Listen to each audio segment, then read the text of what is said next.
I wasn't even planning to say this out loud. Not like this. Not on camera. Not to strangers. But I've been sitting here for a while, starting and stopping this recording over and over again, and I think I finally understand something. If I don't say it now, I probably never will. Because the truth is, I've been carrying something for almost 3 years that I never told anyone properly. And it's not just about money. It's about someone I trusted more than I trusted myself. My name is Diane. I'm 45 years old, and I live in Columbus, Ohio. I work as an office manager at a dental clinic. Been there over a decade. And if you looked at my life from the outside, you'd probably think it's stable, normal, quiet, maybe even a little boring. And for most of my life, it was. I had a house, a routine, a daughter in college who I love more than anything. And I had my best friend. And that's where everything starts. Her name is Karen. Yes, that kind of name. I know. I've heard it before. But she was my person for 22 years. Not casually. Not loosely. I mean, everything in my life ran through her at some point. We met back in 2001 at an Applebee's in Columbus. I was 22. Broke. New to the city. And, honestly, completely lost. She walked up to me on my third shift like she already knew me. Looked me dead in the eye and said, "You look like you don't know anyone here." And I said, "I don't." And she said, "Okay, now you do." And just like that, my entire life shifted without me realizing it. Because after that, she didn't leave. Not metaphorically. Not emotionally. She was there. Always. Every major moment of my life. She was in it. My daughter's birth, she was there. My mom's death, she was there. My divorce, she was there. And I was there for hers too. Her father's funeral. Her kids growing up. Every move. Every breakdown. Every normal Tuesday night phone call that lasted 2 hours. We talked every single day. For 22 years. Not a lot. Every day. Without fail. So when I say I trusted her, I don't mean casually. I mean completely. Which is why I never saw what was coming. Not even close. It started with something small. Something that didn't feel important at the time. About 4 years ago, my aunt passed away. Her name was Ruthie. She was the kind of person who still sent me birthday cards with cash inside, even when I was grown, married, and raising a child. Just that kind of heart. She left behind a house. A simple house in a small town in Ohio. Nothing fancy, but fully paid off. And if you've ever struggled financially, you know what that means. That changes everything. The will said it was split between me and my cousin. 50-50. We agreed to sell it. Move on. No drama. And of course, I told Karen. I told her everything. Because that's what you do when someone is your safest place in the world. At the time, it felt harmless. Just life updates. Just conversation. Nothing more. But looking back now, that was the beginning of everything breaking. Because right after that, Karen mentioned something that sounded completely casual. Almost forgettable. Her brother-in-law. A guy named Todd. And she said something I didn't think twice about at the time. She said he worked in real estate investing. And that if I ever needed guidance, he could take a look at things for me. I didn't feel pressure. I didn't feel pushed. It just felt like advice. Helpful advice from someone who knew me better than I knew myself. So I said, sure, maybe. And I didn't think about it again. At least, not yet. Because I didn't realize it at the time. But that one small suggestion was going to turn into a decision that would change everything I thought I knew about the two people I trusted most. And I didn't see any of it coming. Not even a little. At first, it didn't feel like anything serious. That's the part one keep coming back to. Because if it had felt wrong, I would have stopped. I know I would have. But it didn't feel wrong. It felt helpful. Normal. Like something responsible people do. The house hadn't even sold yet when Karen mentioned her brother-in-law again. This time, it wasn't just a passing comment. It came up while we were talking about what I might do with the money once everything was finalized. And she said, "You should at least talk to Todd. Just hear him out. No pressure." That phrase matters more than it should. No pressure. Because that's exactly what made it feel safe. A few weeks later, the house sold. And I remember the exact moment the money hit my account. I was sitting at my kitchen table in Columbus, Ohio. Laptop open. Coffee going cold. Just staring at numbers that didn't feel real. It wasn't a lottery win. It wasn't life-changing rich. But it was more money than I had ever personally controlled at one time. And instead of feeling excited, I felt anxious. Because now it was mine to manage. And I didn't trust myself to not mess it up. So I did what I always did when I didn't know what to do. I called Karen. And I told her exactly how I felt. I don't want to do something stupid with this. And she didn't hesitate. She never really did. She said, "You're not going to do anything stupid. That's why you don't do it alone." And then she brought him up again. Todd. This time it didn't feel random. It felt intentional. But still gentle. Still safe. She said, "He's not some salesman, Diane. He's just practical. He knows what to do with money like this." And that phrase stuck in my head. Money like this. Like there was a category of people who suddenly come into something they don't understand. And I was in it. A few days later, Karen arranged it. Dinner. Me, her husband Rick, and Todd. We met at her house in Columbus. Nothing fancy. Just a normal evening. Which is why it didn't trigger anything in me. If anything, it felt too normal. That's the dangerous part one didn't understand then. Todd showed up like any other middle-aged professional guy. Mid-50s. Calm voice. Easy smile. The kind of person who doesn't feel intimidating at all. We sat down for dinner, and the conversation started simple. Life. Work. General stuff. And then slowly it shifted. Not suddenly. That's important. Slowly. He asked me, "So, what are you thinking of doing with the money?" And I told him the truth. "I don't really know. That's why I'm here." And he nodded like that was the smartest answer I could have given. Then he started talking. Not aggressively. Not pitching. Just explaining. Buying distressed properties. Renovating them. Renting them out. Passive income. Long-term stability. And the way he explained it, it didn't sound risky. It sounded structured. Controlled. Like math. Like systems. I asked questions. A lot of them. What if tenants don't pay? What if repairs cost more than expected? What if something goes wrong legally? And every time, he had an answer. Calm. Prepared. Confident. And I remember something very specific. Karen was sitting right there. Watching. Nodding occasionally. Not interrupting. Not pushing. Just reinforcing. Without saying a word. And that mattered more than anything Todd said. Because I didn't fully trust him yet. But I trusted her reaction to him. And that's the first layer I didn't recognize at the time. We didn't sign anything that night. There was no pressure. No urgency. No act now. Just a conversation. A suggestion. A possibility. And I left thinking something I still remember clearly. This actually might be smart. Not emotional. Not impulsive. Just responsible. But what I didn't realize walking out of that house was that the biggest decisions in my life are never the ones that feel dramatic in the moment. And by the time I started noticing something was wrong, I was already too far inside it to see the exit. I didn't sign anything that night.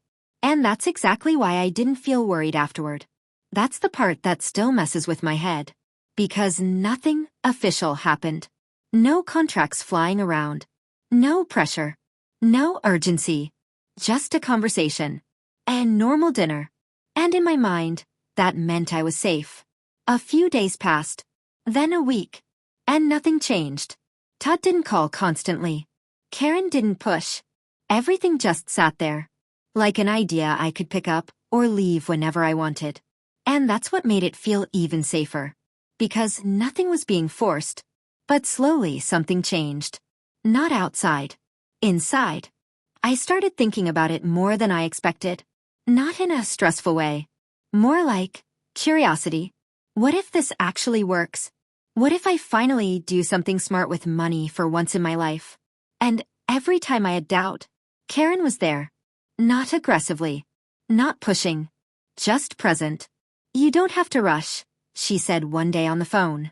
But don't talk yourself out of something just because it feels unfamiliar. That line stayed with me longer than I expected. Because she was right about one thing. Everything good in my life had felt unfamiliar at first. A new job. Moving cities. Becoming a mother. Even my divorce, painful as it was, had forced change. So I started telling myself maybe this was just another one of those moments. Something unfamiliar that I would understand later. Then one night, Karen invited me over again. Just the two of us this time. No Todd. No Rick. And that felt important in a different way. Like a personal conversation. Not a group discussion anymore. We sat in her kitchen. Same place I had been 100 times before. Coffee.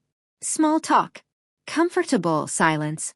And then she said, I just think you're finally in a position where something good could happen for you. Not dramatic. Not emotional. Just simple. And I remember nodding. Because it sounded kind. It sounded supportive. Then she added, Todd's not a risk taker. He's actually really careful with how he does things. And that's where the shift happened. Very subtle. Almost invisible. Because now it wasn't just about opportunity. It was about trustworthiness. And she wasn't selling me on Todd. She was reassuring me about him. That distinction mattered. And I didn't see it at the time. A few days later, I called Todd myself. For the first time. He answered like it was expected. Calm. Professional. And I told him, I think I'm ready to move forward, but I want to understand everything clearly. And he said something that made everything feel even more structured. That's exactly how you should be thinking about it. Not excitement.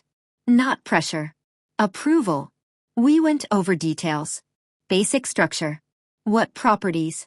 What timelines might look like. What involvement I'd have. Everything sounded reasonable. Not flashy. Not exaggerated. Just steady. And I asked again about risk. Because I needed to. And he said, there's always risk. But it's managed risk. That's the difference. Managed risk. That phrase made it feel like risk wasn't something to fear. It was something to control. And I remember thinking, I've never had anything like that before. At some point, Karen came back into the conversation naturally. Not inserted. Just part of it. And that mattered too. Because I wasn't just trusting Todd. I was trusting the fact that Karen had known him for years. That she had seen his work. That she had confidence in him. And that's where the second layer formed. Without me noticing. It wasn't persuasion. It was reinforcement. And reinforcement feels different than pressure. It feels like safety. A week later, I agreed. Formally. I told him yes. And nothing felt dramatic about it. No big emotional moment. No warning signs. Just a decision that felt like the next logical step. And that's the part one still can't explain properly. Because the biggest changes in my life have never felt like turning points at the time. They've felt like small steps forward. One after another. Until suddenly, you realize you're already somewhere you never planned to be. And I didn't realize it then. But once I said yes, the story stopped being about opportunity. It started becoming about control. And I was already inside it before I understood the rules had changed. The strange thing is, nothing felt wrong at first. That's what I keep coming back to. Because if something had felt clearly off early on, I would have stopped it. I know I would have. But instead, everything started off looking exactly like it was supposed to. Professional. Structured. Calm. I transferred the money in stages. Not all at once. That was part of how Todd explained it. Better to allocate in phases, he said. It keeps everything organized and reduces risk exposure. Even the wording sounded responsible. Like I was doing something careful, not risky. And for the first few weeks after that, I actually felt relieved. Like I had finally done something smart with my life. Something adult. Something stable. Todd sent updates regularly at first. Not overwhelming. Just enough to keep me in the loop. Photos of properties. Before and after renovations. Short messages like, framing is done. Electrical inspection passed. Moving ahead on schedule. It all looked real. It felt real. And every time I got an update, I would forward it to Karen without even thinking. And she would reply quickly. Always positive. Always reassuring. See? It's working. Told you he knows what he's doing. Just give it time. That phrase again. Give it time. At first, time felt like progress. But slowly, it started feeling like waiting. The updates didn't stop. But they changed. Subtly. Less detail. Shorter messages. Longer gaps between them. Instead of clear progress reports, I started getting phrases like, we hit a small delay. Contractor issue, nothing serious. Still on track overall. Nothing alarming on its own. But together, it started to feel different. And I noticed something else too. Todd's tone changed slightly. Not rude. Not defensive. Just less open. More controlled.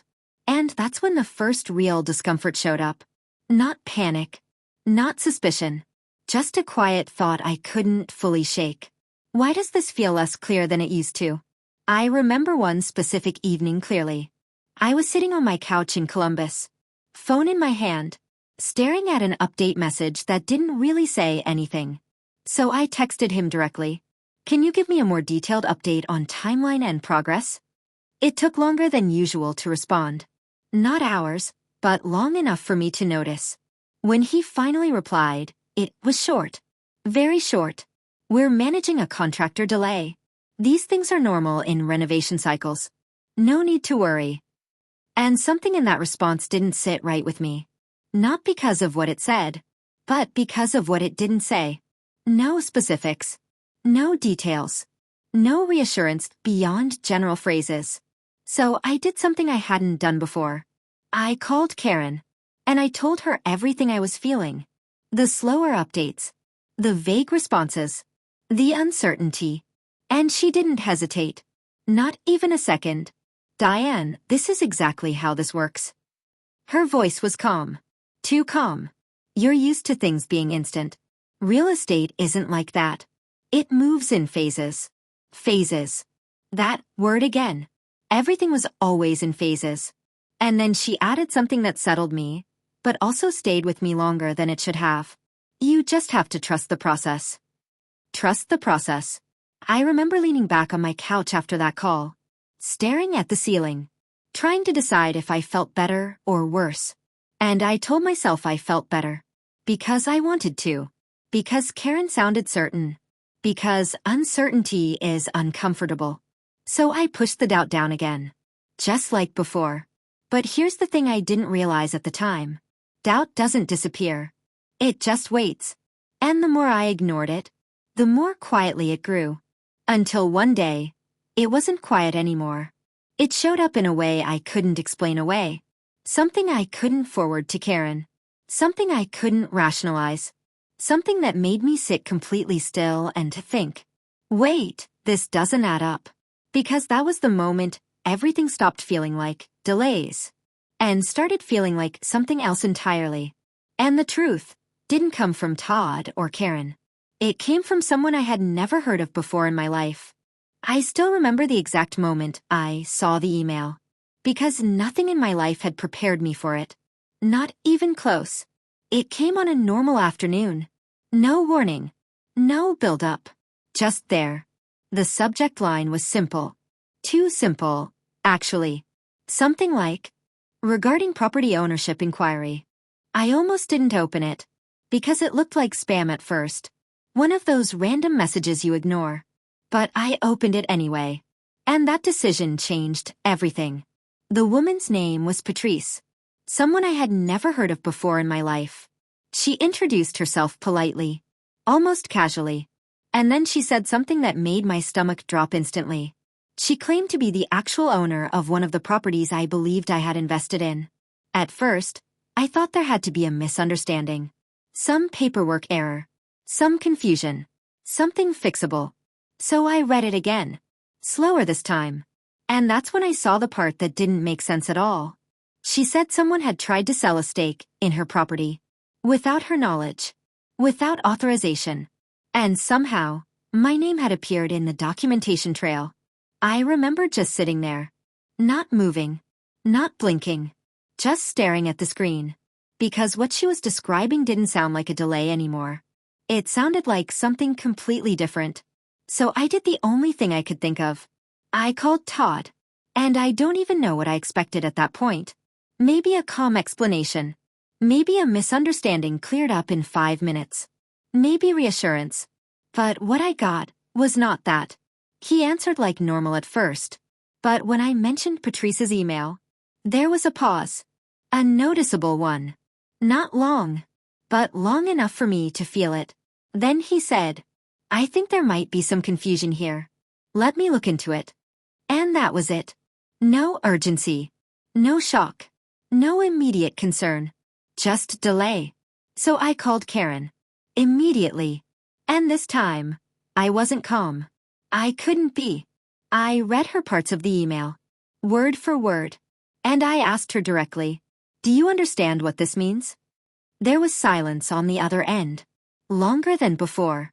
And then she said something that I'll never forget. Diane, I think you should just talk to Todd directly about this. Not. What is going on? Not. I had no idea. Not. I'm going to help you figure this out. Just that. Talk to Todd. And something inside me shifted in that moment. Not loudly. Not dramatically. Just quietly. Because I realized something I hadn't been willing to see before. Karen wasn't reacting like someone who was discovering something shocking. She was reacting like someone trying not to say too much. And that's when the doubt I had been pushing down for weeks finally came back fully. Not as a feeling. As a certainty I didn't want to accept. So I went deeper. I started asking questions. Looking for records. Checking paperwork. Calling my lawyer. And what I found was not a simple mistake. Not a delay. Not a misunderstanding. It was a structure that didn't fully protect me the way I thought it did. Gaps in ownership clarity. Missing links in documentation. Things that didn't line up cleanly anymore. And every time I found something new, I kept thinking the same thing. How did I not see this? But the truth was worse. Because I wasn't the only one who didn't see it. Someone else had seen it. And never told me. And that's when I realized. This was no longer just about a bad investment. It was about who knew what, and when they chose to stay silent. And the next conversation I had would change everything I thought I knew about Karen. I didn't sleep much after that. Not because I was angry right away, but because my brain wouldn't stop trying to make it make sense. I kept going back to one question, over and over. How does something look so normal and still be completely wrong underneath it? Because that's what it felt like now. Like I had been living inside something that only made sense on the surface. The next morning, I made a decision I didn't really think through emotionally. I just acted on it. I drove to Karen's house.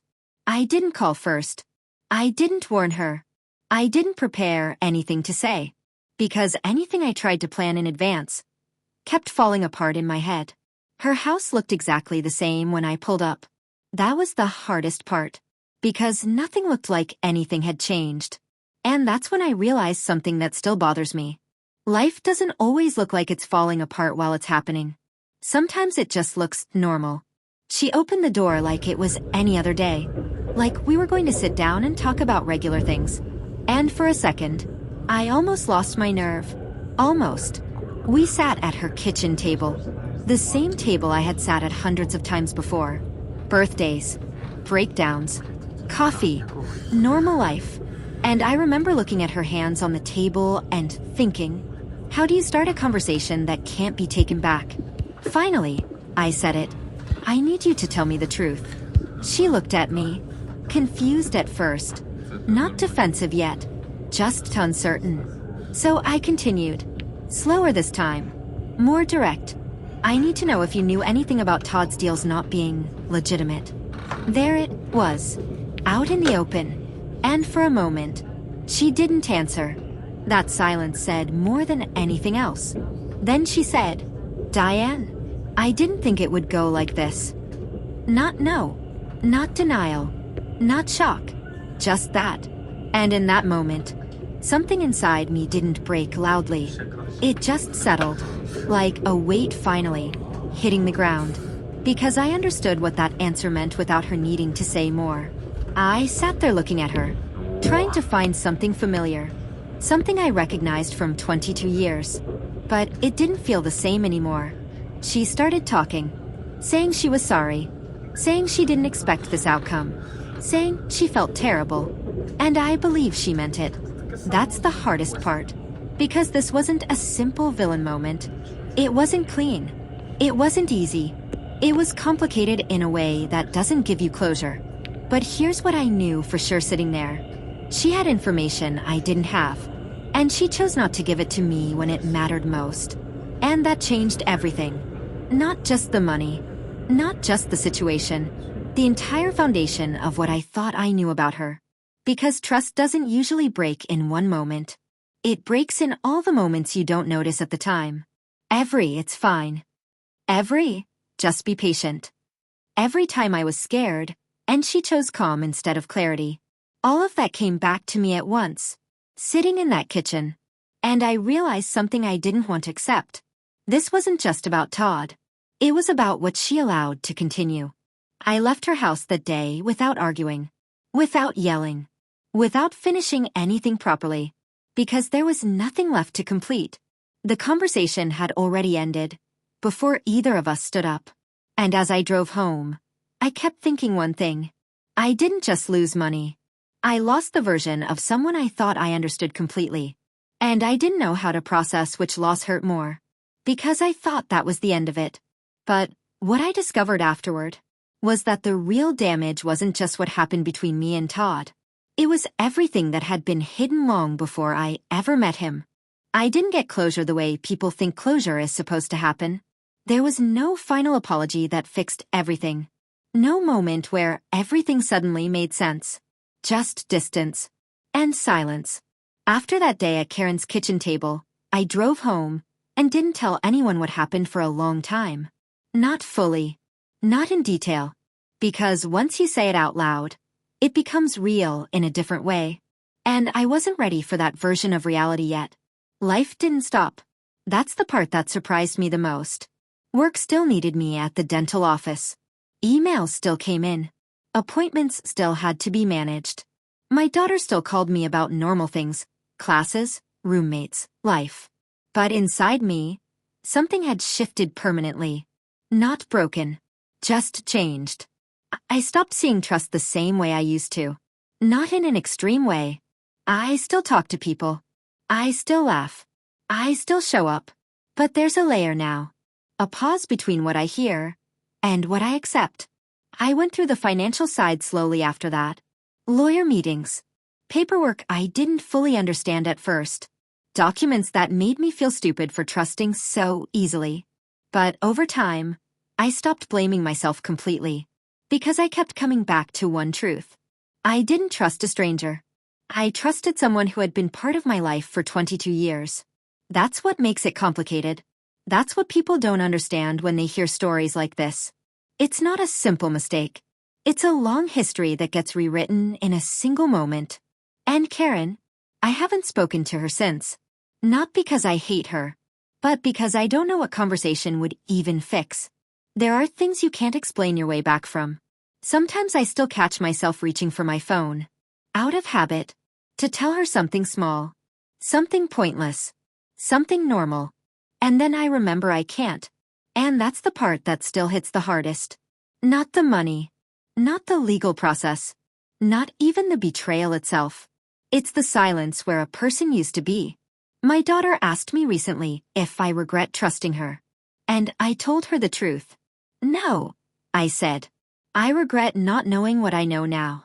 Because if I erase that trust completely, then I also erase 22 years of my life. And I don't think that's how memory is supposed to work. So I carry both now. What I lost, and what I once had. And somehow, I'm still here, still working, still showing up, still learning how to trust again without giving everything away. Maybe that's what survival actually looks like. Not moving on, just continuing. And if you've ever trusted someone completely, only to realize later you didn't know them at all, then you already understand why some stories don't really end. They just stay with you.